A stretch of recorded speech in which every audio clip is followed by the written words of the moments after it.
Hello and welcome to the Matt's Movie Reviews podcast. I'm your host, Matthew Pejkovic, and this is episode number 265. Award season is now upon us, which means Talking Oscars is back to cover all things Oscars and award season related this 2019-2020 award season. And joining me now is film critic, movie analyst, and Talking Oscars co-host Shane A. Bassett. Shane, I thank you very much for joining me once again on the podcast.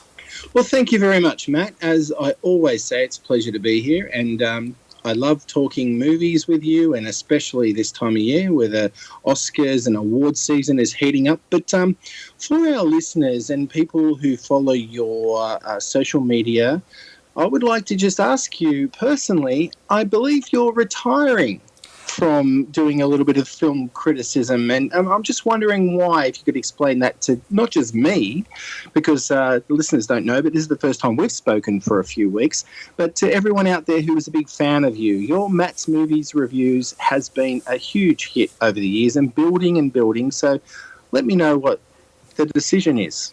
Well, a lot of it comes down to two things, time and money, and I think those are two really important things that a person like myself, a father and a husband, faces. You got to understand the situation that I'm in on my end. I don't know if a lot of people haven't noticed lately, but my output over the last several months has been lacking, to say the least. I try to do as much as I can, and it is hard work. It is hard work. You know, Shane, we go out there, we watch the films, we do, the podcast. You yourself do a lot of radio as well.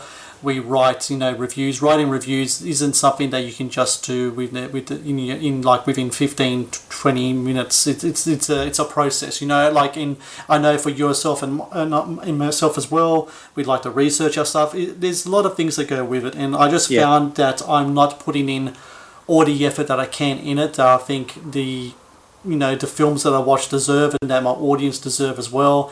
And it just kind of feels more of a burden than a joy. It's not to say that I don't love movies anymore, but the process of, and the grind of the whole thing has just really taken its toll on me. I'm a father of two boys, and one of the boys that I have has autism. With that comes really extra work as well. There's a lot of psychologist appointments, OT, school things as well. On top of that, I'm working a full-time job as well. I got another son that my wife and I are raising as well. There's a lot of things there. So, it came to a point really that if I'm not really getting the financial gain from doing this, that we can really help out my family. And I'm feeling very stressed for not getting the reviews out in the timely manner that I want to. Then I'm not doing all the podcasts I need to do. If it's come to the point where I don't want to wake up at 4 o'clock in the morning anymore to talk to directors from the States or from the UK, yes, or staying up till 2 o'clock in the morning writing reviews because I need to be up in 4 hours because I know my kids have to get ready for school, just all of that stuff has just really come to a head. So I made a decision maybe not that long ago that if I do find myself work, and I am working still within the sphere of entertainment, the sphere of writing to some certain extent, which is pretty good. I think it's very hard to find work in that capacity these days, especially. I made a promise to myself that if I do find a job like that, and if that job can turn into a career, then I will wind down, if not at all, completely stop all the external stuff, and that involves Matt's movie reviews. And it's not that I want to, but it's just the fact that I need to. I think when you hit a certain point, I'm almost 40 years old. I need to start thinking about things other than movie reviews and movie podcasts, etc. I need to start thinking, in terms of what can I achieve as a father and a husband. And that means, putting bread on the table, and that means making sure that I have a job, where I can take care of, things financially, and just doing it this way, as a movie critic, is just not feasible anymore. We're living in a time now where everyone's a critic, it's just not working out for me. So I just decided that this year would be my last. Well, actually, not this year. I'm going to follow through till February. So when the Oscar season ends, when award seasons end, that is when I will move away from writing reviews and podcasts and such. I'll work on the website. I'll do some editing stuff. I know, because I want to leave that as kind of like a legacy of the 13 years that I have put into writing and interviewing people and such. So yeah, it's time to move on. Like, I think everyone knows when that time's going to come along. I know some people have reached out to me that do work as journalists or podcasters, etc., in other fields, and they're in the same kind of ball where it's like, you need to be able to put out content and on a really consistent manner, especially these days with so much information online, and I just can't keep up with it. I can't do it anymore, and it came to the point where either I can really kick myself and feel really down because of it, or I can move away and just try to lighten the load a bit and concentrate on some other things. So that's where I'm at right now. So from this point up to after the Oscars, I mean, the plan is that, and I don't know if I'm gonna get there, like have the bow at the end of my film critic career the way that I want to, but the plan is that the podcast that we do post Oscars is going to be the last thing I do. I mean, that's going to be the finale right there.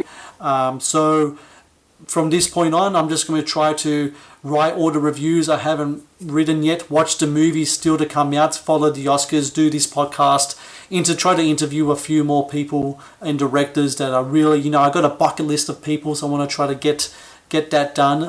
But by the time Oscars finish, that will be adios from me. So that's pretty much the reason why I'm stepping away.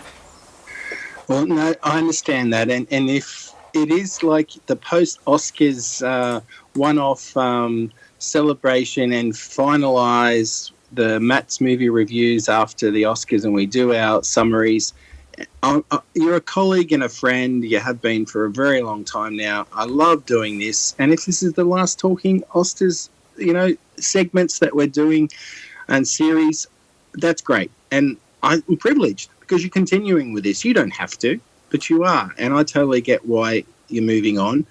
I, as a film critic and journalist, am lucky enough to do what I love and get paid for it. But also, I do PR on the side and extra things. So I totally get how things change in the journalist world. And when it comes to movies, you're right. Everyone's got an opinion. Yeah. Seriously. I don't listen to all of it, but yeah, you're right.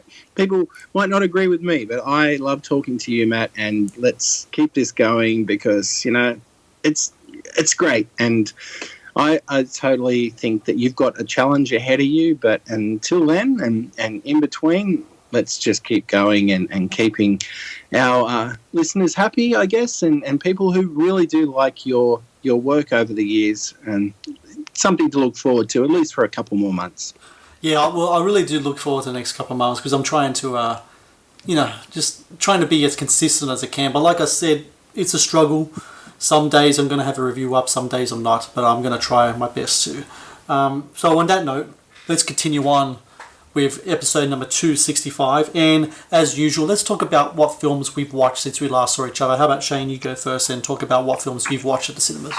All right, I'm going to go real quick and just give you a little point on maybe each one of them because there's been so many. The Lady and the Tramp live action version on Disney Plus. It's good, but not what I expected, but I still really enjoyed it. Knives Out, loved every minute of it. I really want to see it again. Frozen 2, I was expecting not a huge anticipating feeling after this movie, but I got it. I really liked Frozen 2. Seibert. Now, Kristen Stewart plays Jean Seibert, a wonderful actress who made her name basically in France in the 60s. It's kind of a biography of her. Great film, must see, and I think Kristen Stewart is a bit of a dark horse for a Best Actress nomination. Mm-hmm. Charlie's Angels, yeah, it is what it is. I saw a horror movie called Countdown, which kind of reminded me of a Final Destination app version, if that makes sense, without giving it away, and I didn't mind it. I saw the Once Upon a Time in Hollywood extended edition, which was about, 10 minutes, 12 minutes longer. It had scenes at the beginning and right at the end. So nothing too much in between. But if you are keen and you get a chance to see it, stick around after the end credits because there is an extended scene after that. I'm not sure if I talked about this last time we spoke, but Last Christmas I saw, which I liked. A lot of people haven't. I didn't mind it. I love Christmas movies and also George Michael music, so that combination got me. The Gentleman, which is a new Guy Ritchie movie, I'm not allowed to comment on that. It is out in January. I saw that. Fisherman's Friends, now a very low-key British comedy, which I didn't mind, but within 2 weeks, it's almost disappeared out of cinemas. So you might have to catch this one on DVD or streaming. It's about a group of fishermen in Cornwall in England who are actually sopranos and singers, and they get a record contract. So kind of like Full Monty style comedy there. They don't take their clothes off, though. They sing, and it's quite amusing. I saw a really bad Australian horror movie called Two Head Creek. Now, apparently David Stratton, who I do admire as a film critic, really liked it. But it is one of the worst movies, not only one of the worst movies of 2019, but one of the worst Australian films I have ever seen. I'm sorry about that, but it is. Is that the one where it's two British backpackers in a outback town kind of thing? Yeah, I saw the trailer for that. It didn't really look appealing to me. Yeah. Two British backpackers come to a remote Australian town because they're something to do with their mother, and oh my goodness, it is like Welcome to Whoop Whoop, and I don't like the castle, but it's like the castle and Welcome to Whoop Whoop joined together. It is atrocious. Anyway. And the last one I'll mention is Official Secrets, which is a Keira Knightley, Ray Fiennes drama, spy, thriller kind of thing, which very low-key. If you like movies that have a lot of dialogue but a mystery to it, I thought it was okay. Okay, and that's kind of based on the Iraq War and intelligence surrounding that stuff, is that right? Yeah, there's a lot of secret intelligence, CIA, NSA kind of secrets that are unveiled here, and one little email that sort of produces a whole lot of trouble for a lot of people. Excellent. Well, thank you very much for sharing that. I've seen a bunch of things as well. Just a few I'm going to touch on. Number one, Knives Out. As you said, it's terrific. I really love that film. Rian Johnson, I think, he's just really one of the most creative and innovative writer-directors we have out there right now. And he did really great stuff with that movie. I mean, such a packed cast. A galaxy of stars, and it kept you guessing. It was so good. So good, and Daniel Craig was fantastic. I think he's really showing his comedic chops with that. And I think Logan Lucky, that came out a few years ago, who was really good in that movie as well. Puts on a very thick southern accent. I think one character referenced him as CSI meets KFC, which is a great line. So murder mystery type, like almost like a Agatha Christie style whodunit movie, but a bit of a twist to that whole kind of genre there, and that was fantastic. So I was a big fan of that movie. Another film I got to see is Little Monsters. This is an Australian film, a zombie Australian horror comedy, directed and written by Abe Forsyth, starring Andrew England, but also has American actors Lupita Nyong'o and Josh Gad in it as well. And pretty much the premise of it is that there is a kindergarten class on excursion at a local zoo, but then all of a sudden a zombie uprising happens, so they get holed up in a little kind of canteen at the zoo place and have to hold off the zombies and save the day. Sounds silly. It is silly, but it's very funny. Very gory, R-rated all the way. Lupita Nyong'o is fantastic in the movie. Josh Gad has some great one-liners. He's fantastic too. Abe Forsyth, who, by the way, was just announced a long ago that he will take over directing duties for the upcoming RoboCop remake. Is that right? Yeah, that's right. I think it was supposed to be... what was that? Neil Blomkamp, who did District 9. He originally was attached to that, but he moved away, and now Abe Forsyth has got that in the bag. So that's really cool. Great to hear more Aussie filmmakers out there. They did make RoboCop a couple of years ago, remember? With Gary Oldman and Samuel L. Jackson. That was with Joel Kinnaman in the lead role. That was more kind of like a PG kind of like superhero movie version of this. I think this 8451 is going to go back to the series grisly, kind of like R-rated roots, very kind of exploitative, gory stuff there. And, Okay. and it's something that suits him really well because the stuff that he's done so far with Down Under and Little Monsters as well really shows a director who's kind of fearless in his approach to subject and also his approach to taboo themes and in the way that he presents them on the screen. So that was really good. A movie that I saw very recently is called Kairos, and that's an Aussie film as well. Directed and written by Paul Barakat, mostly cast of Down syndrome, people suffering from Down syndrome, and it's pretty much about a young man with Down syndrome who wants to become a boxer, and he joins a boxing gym in order to kind of the impact of that happens in his life, and a violent incident that kind of creates a lot of drama and a lot of kind of like introspection for that character. It's really interesting because of late, we're seeing a lot of people with Down syndrome in movies. Peanut Butter Falcon, one of them as well. They'll be coming out, I think, in January in Australia. I think it's January, yes. Yeah, and that's Shia LaBeouf as well, and Dakota Johnson as well. So it's great to see that type of representation on screen. And finally, a movie that I'll also see is a documentary called No Safe Spaces. I think it's a really important documentary. It's has Adam Carolla and Dennis Prager both in hosting duties, and it's just an exploration into identity politics in America, especially in regards to universities and all the kind of like the suppression of free speech that's happening there. It's very alarming kind of stuff to watch, and it was really kind of coincidental, I think, that I watched that and then learned of a bit of a protest against the announcement that Ricky Gervais will once again host the Golden Globes. This is something that you and I spoke about in the last podcast, and I made direct reference about how with Kevin Hart being booted from the Oscars earlier this year, how it would be interesting to see just how today's climate would take to Ricky Gervais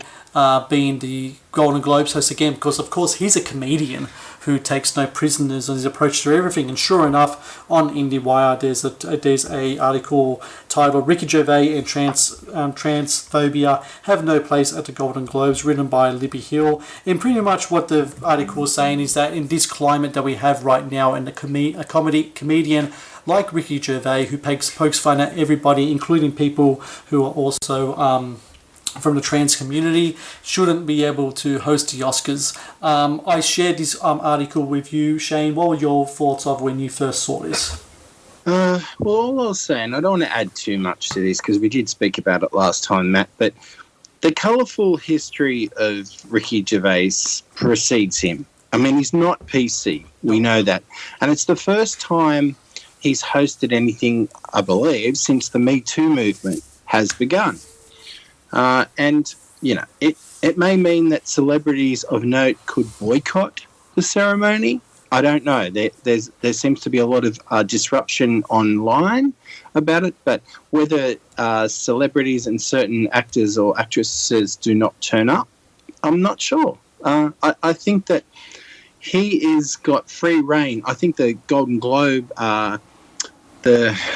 the guys who run the Golden Globes, the foreign press, they kind of say, well, you know, they put a rein on him and tell him what he can and can't say, but I don't think that's the case. If that was the case, they wouldn't actually hire him to be their host. You know, they know what they're getting with Ricky, and that expect the unexpected is all I'll say. And I'm okay with it because I do like him when it comes to his comedic repertoire, but you're right, he's just not politically correct, so that's what ruffles people's feathers, and I understand that because I totally am against certain aspects of comedy things that get pinpointed on certain demographics. But that said, it's Ricky Gervais, and, you know, let it go.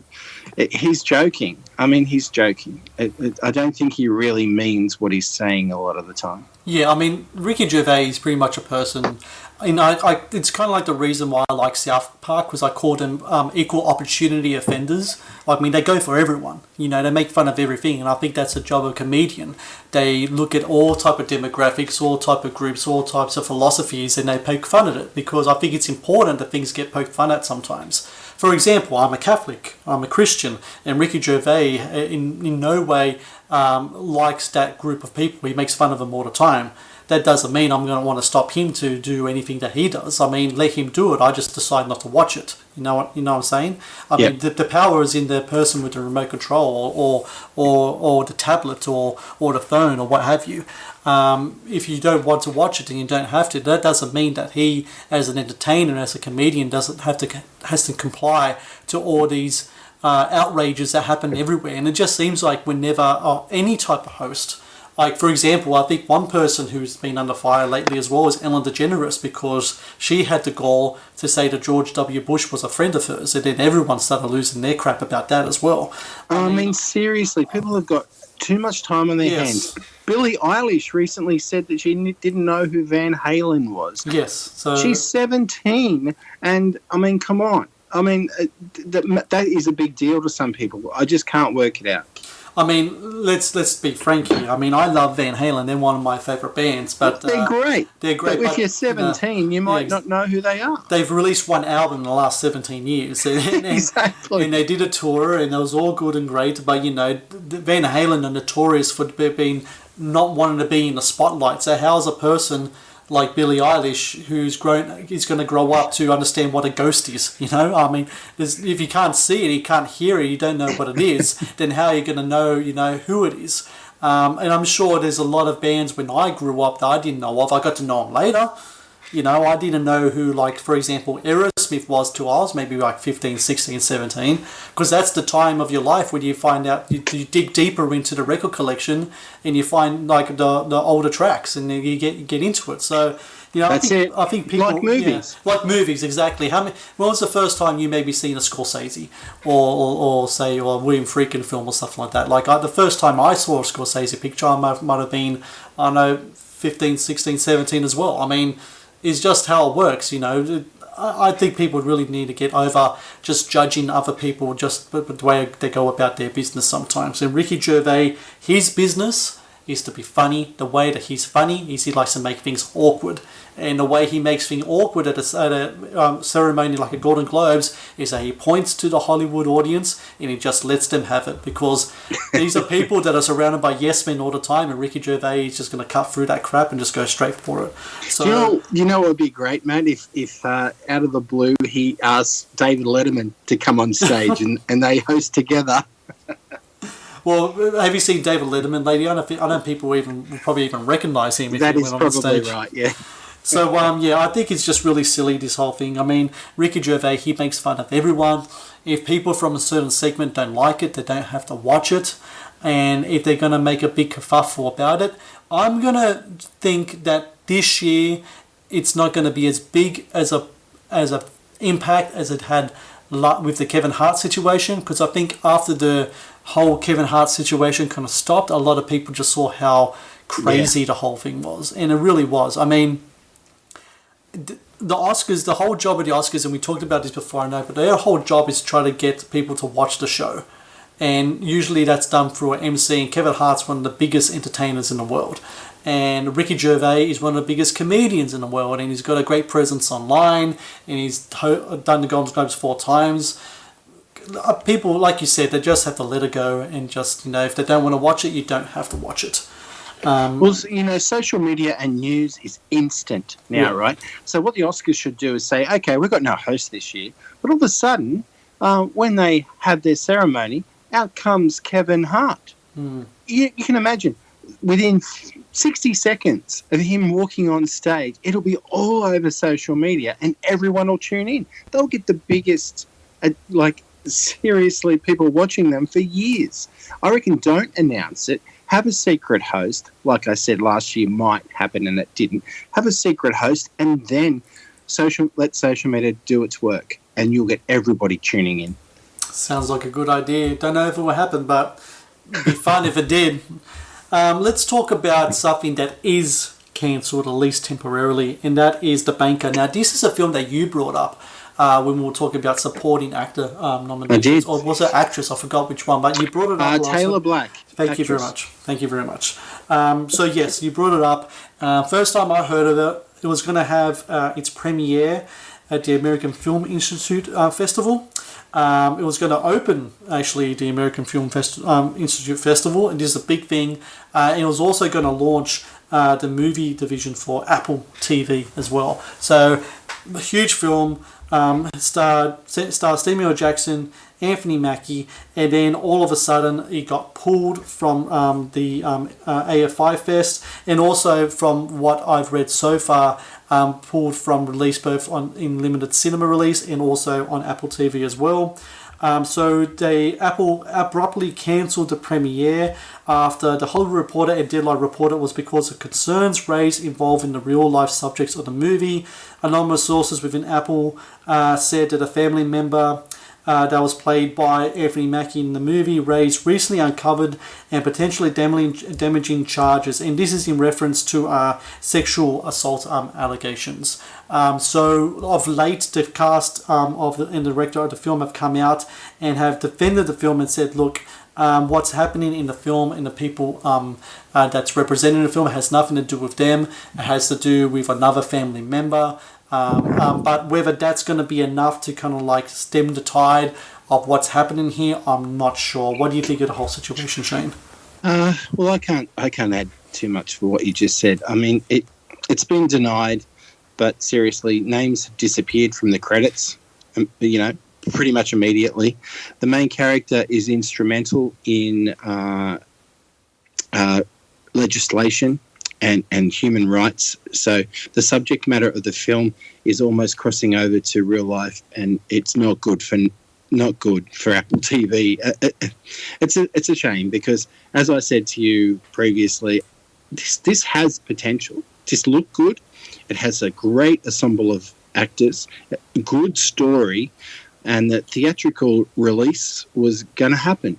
With all that now pretty much evaporated, it doesn't look like we're going to see it around awards season, which is a real shame. But that said, if until someone's proven guilty, I'm okay to let it go. But there are pretty huge accusations, so I can understand why Apple TV pulled it.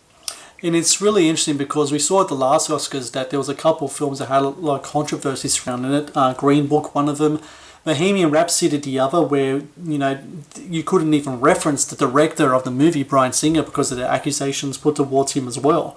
And so I think it's really interesting the way that Apple have handled it by just pulling it from the screens. I think personally they could have just continued. Apple could have just continued on and just showed the movie, because I think maybe by pulling it as abruptly as they did, they made the situation even bigger than it could have been. So yeah, it's going to be really interesting to see whether this movie sees the light of day at all during this award season, because some of these movies, they disappear. Just all of a sudden they just show up on like your Netflix account without any fanfare, any type of promotion around it whatsoever. So it's a shame if that's going to happen with The Banker, because as you said, it's a very important story and the cast is great, and I like the filmmaker George Nolfi, I think it is, who did The Adjustment Bureau. So yeah, I mean, I want to see it. I want to see what's going on here. But it's just one of those things, Shane. I think these days, just like the kind of controversy around Oscar hosts, I think people involved with movies and allegations put towards them, and I think this might be a more of a common occurrence. Gone are the days of the great Hollywood fixer who would put this stuff under the carpet. Not these days anymore. Not with all everything going on. And as we spoke a little bit off air, James Franco got the Golden Globe for, and unfortunately he didn't even get nominated for an Oscar, and that was in between was the accusations towards him. So things can change progression of certain things that happen during Oscar season. Yeah, and finally, we got a kind of rather big awards ceremony we got nominations for. That's the Indie Film Awards. Sorry, Indie Spirit Nomination Awards, excuse me.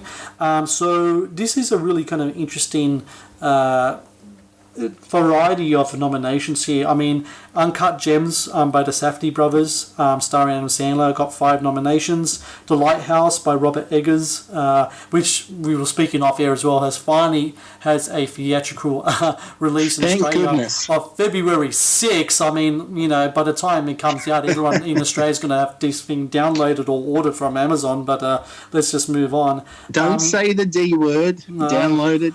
I'm almost retired. I can say whatever I want these days. So I'm okay. But yeah, I mean, it's really kind of interesting cross-section here because, for example, Marriage Story is in the Best Feature category. However, no nomination for Noah Baumbach for director. Neither Scarlett Johansson or Adam Driver in the acting categories. But they are going to receive the Robert Altman Award.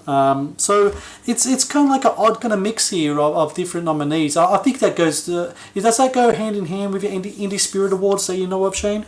Yeah, they're a bit of a mix because the Indie Spirit Awards have their own agenda.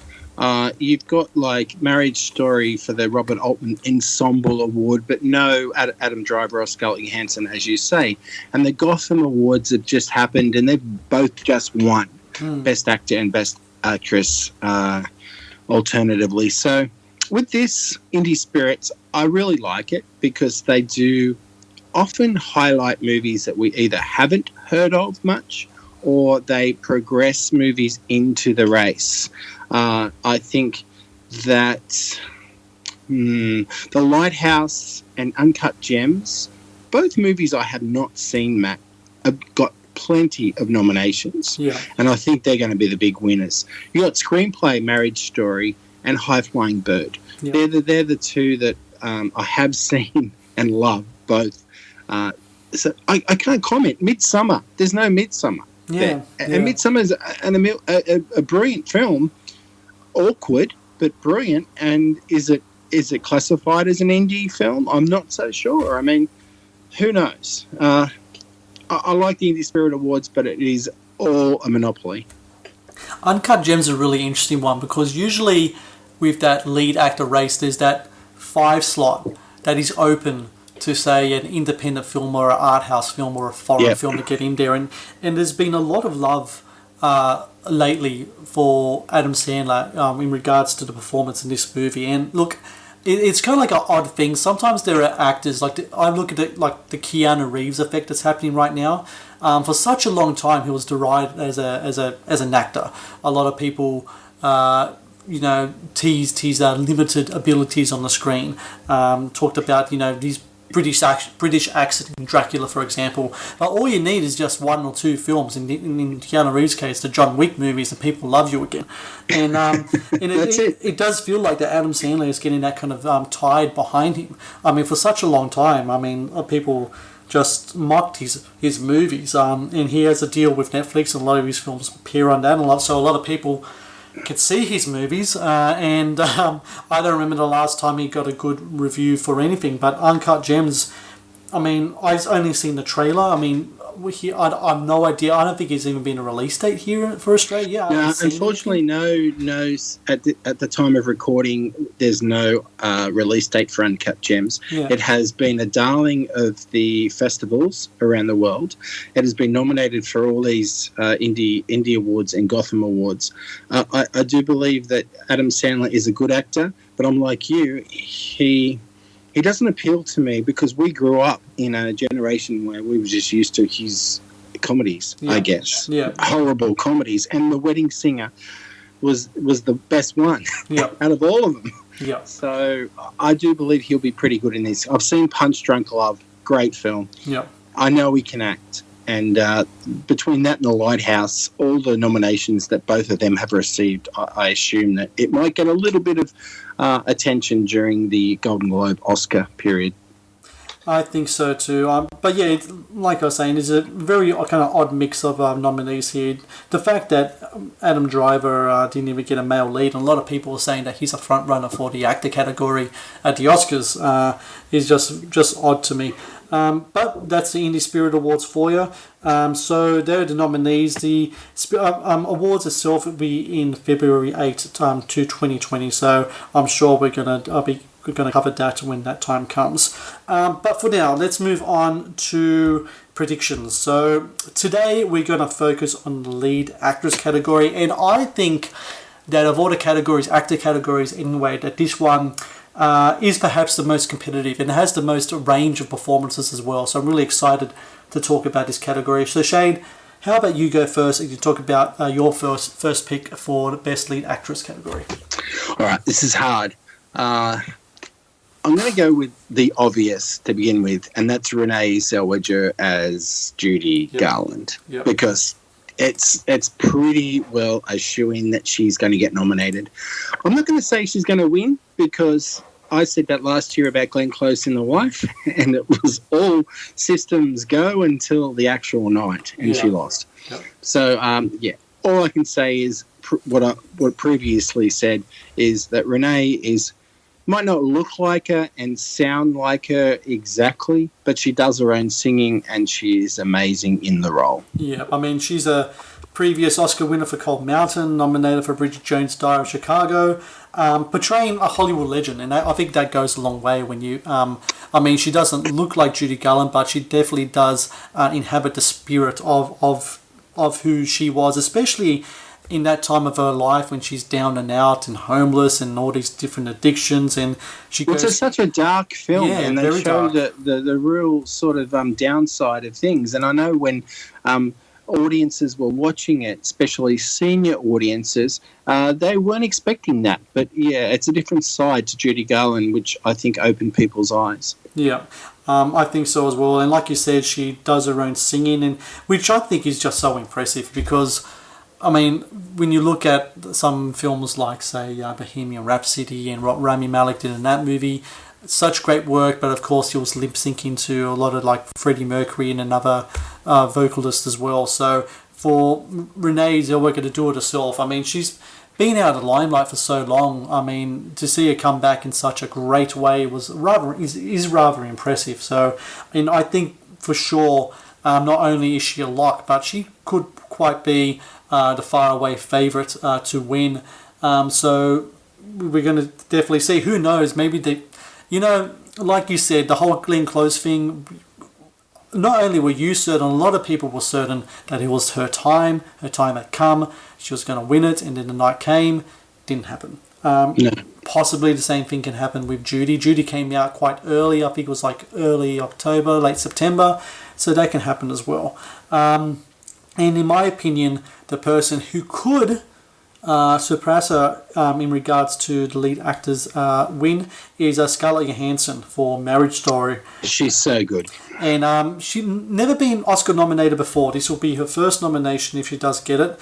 She does have 4 Golden Globe nominations. She's a BAFTA winner. She's actually a Tony winner as well, which I did not know. I only found that out today. And the role of Marriage Story, she plays the role of Nicole. I haven't seen the movie, I know you have, so maybe you can explain the plot a little more to us, Shane. Well, the plot, in a nutshell, is 2 people who are meant to be together, Adam Driver and Scarlett Johansson, and they have one little child, one person who means the world to both of them. The movie shows them at the start being totally as inseparable, but then as it moves on, things happen, and it shouldn't be called Marriage Story. It should be called Divorce Story, because that's what it leads to. Yeah. And I think I have mentioned Laura Dern and Ray Liotta in the past podcast that they're in it too as divorce lawyers. It is just a movie that Scarlett Johansson is, to me, and Adam Driver, it was almost a perfect film for me. I've been reviewing it on radio when it came out theatrically, and I was giving it 4.5 out of 5.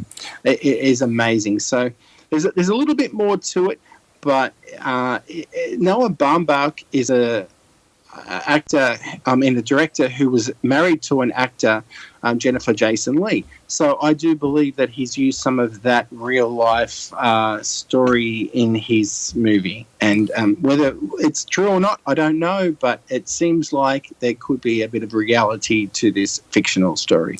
And it's the Netflix movie, so it's actually due for release this Friday. So it'll be dropping on Netflix this Friday, which is great because I can finally watch it. And for Scarlett Johansson, I mean, what a great year she's had with 2019 Marriage Story, Avengers Endgame, Jojo Rabbit. I mean, just so many, one thing after another. She could possibly end the award season with not only a win for Marriage Story, but also being a part of the biggest film of all time as well, in Avengers Endgame. And remember, she's a child actor. Yes, so exactly. She's one of the successful child actors that have come through. Yeah, I mean, I remember the first time I saw her was in Ghost Story, so long ago. So yeah, I mean, Ghost World. Thank you very much. Yes. Yes. Great film. Yes, great film. Steve Buscemi was awesome in that too. But yeah, I mean, well deserved if she does win it. But I think she has a big hill to climb to step over Renee Zellweger's role in that. But like I said, anything can change. It's a very, very long award season. What's next on your list, Shane? This one's a little bit left field. It's Honor Swinton Byrne from a movie called The Souvenir, she's Tilda Swinton's daughter. Mm-hmm. It's a movie I saw at the Sydney Film Festival and has been released outside of Australia, so it does qualify. It is an amazing movie. She is so huge in this film that she changes characters almost in it. And I just think that if they're going to nominate someone who might not be expected, this could be an option. I remember we talked about this on our first episode when we were talking about films released that we've seen so far in the year that could potentially get that Oscar nomination. And we also talked about that if Oscar isn't a possibility, perhaps BAFTAs would be. Is that something you still think as well? I think BAFTAs, yeah, of course, because that's her wheelhouse. And I know that they're going to notice this probably more than what an American / Academy audience may. But it is a film. It really is a what you'd call a festival film rather than a commercial film. Mm-hmm. But since I've got this opportunity, I really wanted to point out that her acting performance is worthy of award recognition.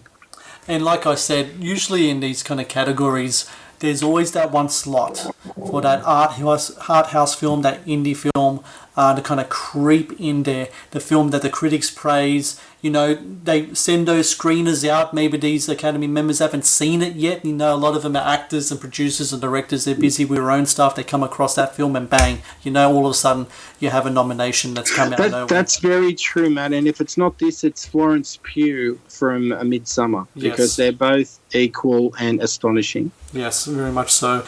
Talk about astonishing. Let me move on to my next one. That's Charlize Theron. And I'm talking about Bombshell, which she plays Megyn Kelly. So she is, of course, an Oscar winner for Monster. Only nominated once since that time for North County in 2005, but no nomination since then. Charlize has kind of transitioned more to like more of an action kind of hero with Mad Max and the Fast and the Furious movies. Atomic Blonde as well, it's correct. I love that movie. I think Tully was had some type of push behind it, but couldn't really get to Oscar contention. But I think Bombshell is definitely going to be a film that's going to get her there. The film directed by Jay Roach really touches or talks about the allegations of sexual misconduct by former Fox News CEO Roger Ailes, and his story has already been told and portrayed by Russell Crowe in The Loudest Voice, but in this case it's going to be played by John Lithgow. But this is more about the victims of his sexual abuses inside Fox News headquarters. And the film's got a great cast. You have Nicole Kidman, Charlize Theron. I mentioned John Lithgow, Margot Robbie, Kate McKinnon as well. But I think the person who's going to go away with a nomination here is going to be Charlize Theron. I mean, she's portraying in Megyn Kelly one of the most famous female newscasters of all time. Yeah. With her time in Fox News and a brief time in NBC as well. And I'm talking like particularly when Megyn Kelly went up against Donald Trump during his candidacy for the in the presidential race of 2016. I mean, she was just everywhere, just in the way that they kind of went at each other. And Megyn Kelly's also known to be a very kind of attractive looking person as well. And I guess the title Bombshell from the movie not only has to do with the bombshell in regards to the impact of the news of the whole Roger Ailes misconduct and sexual abuse allegations, but also, bombshell, when you think of a bombshell, it's like the blonde, good looking kind of like actress or what have you as well. And Charlize Theron definitely fits that mold. She's a great actress. And I think there's a real possibility she can get a nomination for this movie. There isn't official reviews that I've seen yet, but the word on the street is that it's actually a rather good movie, and that the performances in it are fantastic as well. So I wouldn't be surprised if Charlize Theron does get a nomination. Have you heard much about the film yourself, Shane? Well, again, I keep saying this, but at the time of recording this, I have not seen it, but I have been invited to a screening coming up. So I'm very much looking forward to it. I have seen the series The Loudest Voice that you were mentioning, with Russell Crowe. Naomi Watts was in it. I do think that Charlize Theron is an amazing actress. She is she's versatile, and I think she's a little underrated. I know she's won an Oscar, but she has been in some really good stuff. And I like her. And we haven't mentioned Liv Hewson, Bono's daughter, is in this movie. Okay. Kate McKinnon, Tricia Helfner, who was Battlestar Galactica. Like, Mark Duplass is in this. Alison Janney is another person that's in this film. Yes, exactly. It's going to be a big movie. I don't how huge the release is going to be. I think it might be one of those ones that will have an impact when people see it and they'll tell their friends, word of mouth. But I'm really happy that you've said that she's on your list, Charlize Theron, as a potential, because I like her, always have. 2 Days in the Valley in the early 90s is probably when I first saw her, and I've liked her ever since. Yeah, I remember seeing that film too as well. What's next on your list, Shane? Lupita Nyong'o, Us. Now, I know it was released early in the year, and traditionally, we've said this before, movies that are released, before about June do not get a look in when it comes to Oscars. It's pretty rare. But she's so good in this. She plays a dual role. I don't want to give it away just in case people haven't seen it, but she plays 2 roles, and it's a horror movie, so that's going against it as well, because horror movies really don't get nominated very often. And she is just incredible. And considering the story arc that is in it, I highly think that she should be nominated. Not only does she play a dual role in that movie, but the performance is so unique. It's like nothing we've seen before. And Jordan Peele, who of course broke through big time as a director with Get Out, and he won an Oscar for that, and that film really got pushed really hard in regards to its Oscar campaigning. He had a lot to live up to in regards to Us, and while I liked Us, and I didn't really feel it hit the kind of like the quality of filmmaking that Get Out had, I thought the performances, especially by Lupita Nyong'o, was fantastic. And I mentioned before that film Little Monsters that she was in, she was fantastic in that as well. I mean, she just has an ability to really take over movies, not in a really kind of grandiose kind of over the top kind of way, but just in her ability to just even the small things. In Us, the performance in Us, like in one of the roles that she's playing, is one filled with little ticks and little subtle movements, and where even a glance is really frightening as well. So that kind of turn, I think it would be awesome to see her receive a nomination for it. But like you said, it's a film that came out really early, so I mean, whatever campaigning they're going to put behind it, maybe they're going to do a re-release. Maybe Jordan Peele will do a tour with the film. I know with Rocketman, for example, they're doing a lot of that, where Taron Egerton and Dexter Fletcher are going out there, and Elton John has a new book out as well, so there's tying in there as well. So it's keeping the name of the spirit of the movie alive. So yeah, it's going to be. I mean, if Universal are going to start, getting Lupita Nyong'o out there for us, they better start doing it soon because, like you said, those early films, they need a little more work behind them compared to the other films.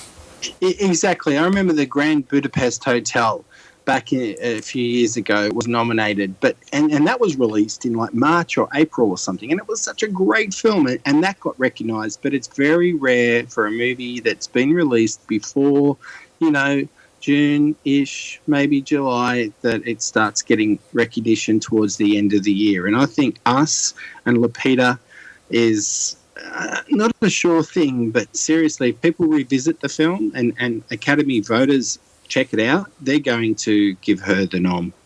I definitely want to watch that film again because I only saw it the one time at the cinema, and for those who have seen it, I mean, it's a very kind of it's a compelling film, but it's a very strange movie as well. So it's definitely a movie that needs to have another watch, and who knows, maybe when those screeners go out and Academy members watch it, they might be reminded about what they saw several months back. I'm going to move on to my next pick, and that's Saoirse Ronan for Little Women, playing the role of Jo March. Saoirse is a 3-time nominee, so she got the nominees for Atonement, for Brooklyn, which I really hope she will win for because I loved that performance, and Lady Bird as well. And here she reunites with her Lady Bird writer and director in Greta Gerwig. So Little Women is one of those books, by Louisa May Alcott. That you can call it a movie because there's been about several versions. I know. I think there's been more than that because I'm pretty sure that it's in the public domain, which is why so many people have done versions of it. It's kind of like Robin Hood. It seems like every year there's a Robin Hood movie as well. It's one of those kind of things. But by all accounts, no more Robin Hoods. Yeah, Taron Egerton was okay, but seriously, we don't need any more. Trust me. I think there's like several in the pipeline, but it's more kind of like B grade kind of versions than anything else. But Greta Gerwig's version of this novel, by all accounts, is one of the best reviewed, and she brings a really kind of strong feminist slant to it in regards to some of the evolution of the characters, which differs from the books. Now, whether that has anything to do with the Jo March character, I'm not sure, but Saoirse Ronan has got really good early notices in regards to her portrayal in the movie. She's one of the best actors working today, I think. I mean, I absolutely she's one of those actors that if I know she's going to be in the film, I'd watch it. Really? Absolutely. I'm a big fan of her work. I loved her in Hannah. I loved her in Lovely Bones. The only film I didn't like that I saw her in was Queen of Scots. I had a big problem with that film. I thought it was a really ridiculous movie, to tell you the truth. But that's not to say that her performances wasn't good. It was quite good, but the movie itself wasn't really for me. But yeah, she's one of those actors that I want to watch. I want to watch what she does on the screen. I don't even think she's hit the age of 25 or 26 yet. I mean, she's got such more potential ahead of her as well. So I can't wait to watch this movie. I'm attending the screening next week, and I really want to see what it's all about. And you talked about Florence Pugh as well from Midsommar. She's also in this adaptation as well. So yeah, I can't wait to see it and see what Saoirse Ronan does. Why don't we just cancel out everyone from Little Women, because you're not going to get them nominated. They're all going to be so good in it, and I reckon they'll all cancel each other out. That is interesting. I think, in regards to the whole kind of category thing, for sure they're going to put Saoirse ahead in front of everyone else. Whether they're going to get anyone in the supporting category, I don't know. It's kind of like that whole thing with The Favourite from last year, where they had 3 really great actors in it. All of them were actually leads, but they still managed to get Olivia Colman to get the lead, and Emma Stone and Rachel Weisz both got the nominees for Best Supporting. So there is precedent there in regards to multiple performances, especially in female-driven movies. So it can happen. Whether it will happen again this year, I'm not sure, but I'm saying that Saoirse Ronan, I think, has enough behind her, and she has done previous nominations behind her as well to perhaps get in there. And also, it is all in regards to the whole Little Women thing. I think that's the type of movie that can really add some kind of diversity to the whole mix of things. Remember when Greta Gerwig didn't get nominated for Lady Bird? A lot of people got upset about that. in regards to the whole dominance of men in directing gigs and directing categories at award ceremonies. So there's that behind it as well. So I think there's going to be a big push behind that movie, and I think Saoirse Ronan is going to be the beneficiary of that. If, funnily enough, I have been asked to do my top 10 movies of the decade, and Frances Ha is in that top 10, which is a Greta Gerwig film, yes. And it's directed by Noah Baumbach. Yes, it is. Yes, it is. That was a black and white feature, wasn't it? It was great, yes, yes. So that's in my top 10. And another thing I want to mention, seeing you talking about her, I got to meet and interview Saoirse Ronan when she was in Australia for The Lovely Bones. So did I. And she's only a kid, but she's so good. Yes. She's so good. That was a very memorable red carpet for me for two reasons. Number one, we're all trying to figure out how to pronounce Saoirse Ronan. Were you there too? I was there too. There you go. We're all trying to figure out how to pronounce it. So I had to get to it was Paramount Pictures, I'm pretty sure, did that. So I had to get the PR to kind of just talk us through how to pronounce the name, because we're all kind of confused. And the second thing I remember was Susan Sarandon's cleavage. I mean, that's definitely one of those kind of like eyes up here, boy moments. Well, now that this is for our listeners, now that you mentioned Susan Sarandon's cleavage, I had a very good chat to her about Thelma and Louise. She signed my DVD cover for me, which was great. We had a little chat. Along came Saoirse, and then all of a sudden I said, I've been practicing your name all day, Saoirse Ronan. And she said, well, you've done a wonderful job. So I apparently got it right. Excellent. Who knows? I'm probably been butchering all this time. I'm not sure. So, yeah, let's just make sure that John Travolta doesn't announce the winners for the best lead actress category this year.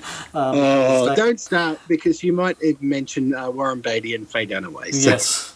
the potential for disaster always looms large at these things. Who's next on your list, Shane? Well, one more, and then I've got a couple of honourable mentions I hope you let me talk about. But of course. I talked about Kristen Stewart in Seibert. Mm-hmm. Now, she's pretty amazing in it. And it's a time in the life of actress Jean Seibert, who was on one side really going towards good causes and helping the United Nations, and on the other side of it, she was sleeping with one of the Black Panther members. Mm-hmm. And it is a very good movie, and I've got to say that Kristen Stewart, I've always said that it is a pretty good actress, and I know she's in Charlie's Angels at the moment, and she's probably the best thing about Charlie's Angels, actually. Her comic timing is very good in a mediocre film. But I wanted to mention that it's a long shot, but she's terrific as Jean Seibert in Seibert, and Kristen Stewart is worthy of a little bit of recognition, I reckon. Is any other potential maybe nominees you can think of as well? It's another one of those Amazon. It's a streaming movie that's getting a theatrical release. So as we've become accustomed to, pretty much only this year, that these streaming companies are releasing movies for 1 to 2 weeks to qualify for a awards, qualification, basically. Yeah. I like it. I think she's good. It's got a pretty solid cast in it all round, but she is the standout, and I back her. I mean, the crap that she got for a long time because of Twilight movies, which were hits anyway, but then she'd spread out into other roles, and, of course, they weren't overly great. Then she had that incident with the Snow White and the Huntsman director, which was, a little bit of infidelity there towards his side of things, and, things happened in her career, but I think she's really coming out the other side in a big way. I just want to mention 2 more names as well. So before I mentioned the furor towards the Oscars last year when Greta Gerwig didn't get nominated, and it was a whole thing about, the male dominance. The other big hashtag that has come from the last few years as well is the whole Oscars so white hashtag. And I think these 2 nominees could reflect that, and maybe from the back of their strong performances. I'm not saying anyway that these are gimmies, but I think the narrative is there for these 2 nominees to get in there. So the first one is a movie that I know you like, The Farewell. Awkwafina, who plays the role of Billy in that movie. She plays the role of a writer who visits her ill grandmother in China. She just won a Gotham Award. There we go. And I think she's one of those actors, really is a rising star. She started her career as a rapper at first and then moved into movies. She was in Ocean's 8. She was in Crazy Rich Asians. And now The Farewell, she's got really good notices in it.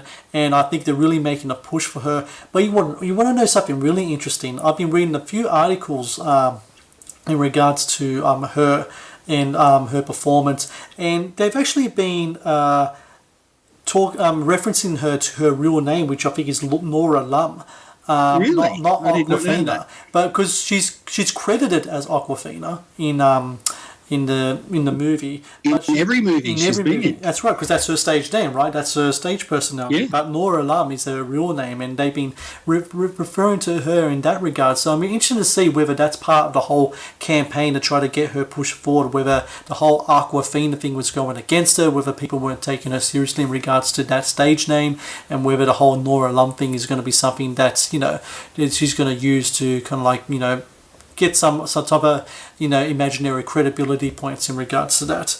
The other thing name I wanted to bring up is the movie that I'm not sure will come out here, but it's something that's made some waves in the States. It's a film called Harriet, which is about the biopic of Harriet Tubman, who was an abolitionist and political activist back in the mid-1800s. Yeah, I've got this on my list too. So there we go, Cynthia Erivo, who was really big on Broadway, broke through last year in the movies with Widows, and what's the other film she was in with Chris Hemsworth, set in Las Vegas?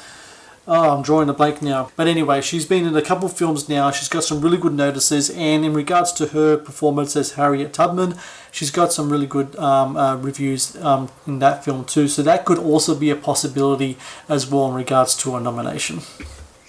Yeah, it's on my list as well. Cynthia Erivo as Harriet is apparently amazing. Can't tell because I haven't seen it, so I'm not sure, but I really like her as an actress. And Taylor Black was the other one I was going to mention, but we've spoken enough about The Banker. Who knows what's going to happen there, but I did want to throw her name into the mix as an honourable mention. That name I was drawing a blank on, by the way, was Bad Times at the El Royale. She was in. Well, that was in my top 10 for last year. That was such an underrated movie, and she was great in it. And interestingly, she's going to play Aretha Franklin in an upcoming TV biopic as well. So that sounds pretty interesting. So, yeah, her career's on the up and up in regards to movie and TV roles. And I think Harriet could be a possibility of being an awards favourite. If not the Oscars, maybe SAG, maybe Golden Globes. When it's going to come out here, I don't know, because the subject matter plays more to American audience than more to Australian audience, of course, considering who she is and the whole kind of like and everything behind it. But yeah, I think we covered a great deal of names there. I think it's going to be a very competitive category. I myself think there's 3 locks so far, and that's Renee Zellweger, Scarlett Johansson, and Charlize Theron. They're my 3 locks. But there could be possibility maybe Charlize drops out depending on how Bombshell plays when it comes out, because like I said, we haven't seen it yet and a lot of people haven't yet, so that's going to be very interesting to see. And another thing, Margot Robbie is in Bombshell. Yeah. Now she's also in Once Upon a Time in Hollywood, so she's got 2 chances. She's got 2 chances for at least for a supporting actress role. Definitely. And a movie we haven't mentioned, and it's a long shot, but it's a definite Golden Globe possibility, is Booksmart. Yes. Because Caitlin Dever in that is awesome. That is a real Golden Globe nomination type of movie. Yeah. I don't know about Oscars, but yeah, I just thought I'd mention that as well. And if it doesn't get in, a lot of people are going to look at a movie like Once Upon a Time in Hollywood and say, how the hell did that get in the comedy category, but Booksmart didn't? So, oh, look, I know we can't get into it now, but the whole things that they look at to put a movie into either drama or musical and comedy when it comes to Golden Globes is up in the air. Yeah. It still is. I mean, Once Upon a Time in Hollywood is going into the comedy category. So I'm just not so sure that is correct. But as you mentioned to me off air, The Martian won in comedy. You want to hear something that will blow your mind? You ready for it? Uh-oh. Can you imagine if Judy is placed in a musical category? See, that is so dark. That is so dark and depressing. Yeah, but because it's a musical, right? So in the sort That's of way, true. so there's a possibility. You know there is, and you know Ricky Gervais is going to take aim at that thing. You know, so you know it's probably a joke like, yes, watching a person lose her mind on stage while drinking diet pills and being homeless is the funniest film of the year. You know, and people, I say bring it on, but Yeah. the PC Brigade won't like that at all. no, they won't. But you know, to hell with them. So Shane, let's talk about where people can find you online. Online, Instagram or Twitter only, no Facebook. You can find me at movie_analyst. So at movie_analyst. Red carpet interviews and you know, reviews and just any comments about movies, you can find me there. And for everyone listening, you can find Matt's movie reviews on Facebook, Twitter, and Instagram, and YouTube. You can listen to Matt's movie review podcast on iTunes, SoundCloud, Spotify, and now you can also listen to the podcast on Podbean and Stitcher as well as YouTube. So we're all over the place. You can't miss out an episode. This episode will be up tomorrow. And then, Shane, I'm glad to say that soon you and I will be together again to talk about Best Actor predictions and also the AACTA Awards, which you'll be attending tomorrow night. Yes, I'll be reporting live from the red carpet at the Actor Awards at the Star Casino. So looking forward to that. Although, you know, I don't know. It's a